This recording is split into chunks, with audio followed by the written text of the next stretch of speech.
name is Andrew Graham. I was Colonel Commandant of the Infantry until 31st of December 2021. And one of the things that I was interested in, having had a grandfather in the Machine Gun Corps and having down the years had an interest in it, was that in some way we should commemorate the centenary of its disbandment in 1922.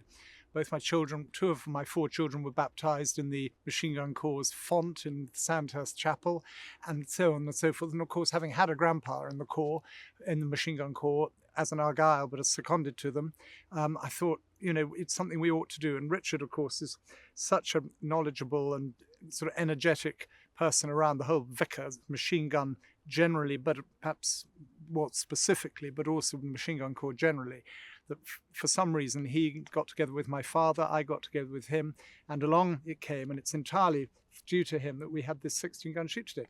And to come and to hear that. And so one of the things I thought I would do, and it sounds slightly sort of trite really, was to bring my grandfather, a medal that my grandfather won when he was attached to the Machine Gun Corps in Iraq in 1917, so that it could hear the sound of the guns, something that he had heard, but it had never heard. I mean, it sounds slightly sort of childish perhaps, but if you've lived and known a Victoria Cross winner, as I was lucky enough to do until I was about 19 or 20, and never heard him talk about it, but I know the story, and I visited the battle site twice, once when my father was ambassador in Iraq and once when I was there in 2004, it seemed slightly sort of squaring the circle, really, in some way.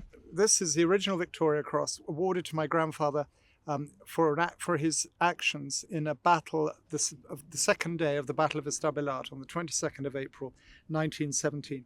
Estabelat's just outside Samara, and as people will probably know, General Townsend lost 13,500 odd troops of the Indian Army were captured by the Turks at Kut in April 1916.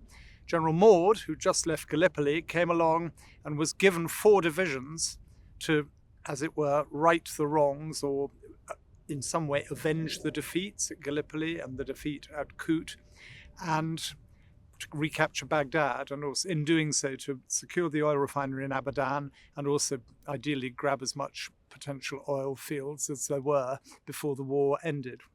So Grandpa landed in October.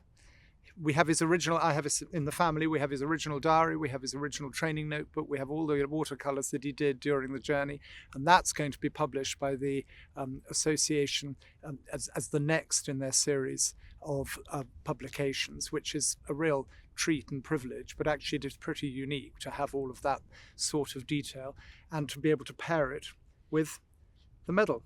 So, Lieutenant J.R.N. Graham, 2nd 9th Argyll and Sutherland Highlanders, seconded to the Machine Gun Corps, finds himself in 136 Machine Gun Company, and on the 22nd of April, as I said, was supporting 56 Punjabis, 38 Sikhs, and the 2nd Leicesters. And the 2nd Leicesters had got rather ahead of the other 2 battalions. They got into trenches. The Turks came round to the flank and caught them in defilade, which means they were enfilading them, firing straight down the trenches. Grandpa couldn't get his guns along the trench, so he picked them up, took them out over the open ground, and the story sort of unfolds from there. He was wounded 5, 6 or 7 times, but depending on whether you count one bullet hitting 2 parts, counts as 2 or 1. 9 of his 13 men in the section were killed. He fired his gun till it was disabled, till it ran out of ammunition, disabled it, picked up a Lewis gun and carried on the action, and eventually collapsed through loss of blood. But by then we were able to counterattack the counterattack, and all was done. And he lived to the ripe old age of 88, and I used to play golf with him, and he used to wipe the floor with me. He never talked about what happened then. When my father invited him to go to Mesopotamia, to Iraq, he said it was a sort of bit of a hellhole then, and I'm sure nothing much has changed. So he didn't want to come back. I know that he felt that the quote on the Machine Gun Corps memorial, which is Saul his thousands slew, I have slain my 10,000s, or something like that, which is from the Bible. I know he felt that was a very distasteful thing to say. I don't think he was particularly, one of the young people standing beside me just suddenly said, golly, that is, I just can't help thinking of what it must be like to be on the other end of that and how many have died. So I think he would have been pleased to hear it, perhaps, but ambivalent about it. Which is not to say that we shouldn't do it, because as we've done today, in peace, we've commemorated what was an extraordinary organization that came out of nothing, and genuinely, through doctrine and practice and other things, as Richard has put so often, changed the way in which the art and science of machine gunnery was established and has held good until the end of time. In fact, we've lost quite a lot of it because we can't do plunging fire and those sort of things anymore. That sort of art has gone.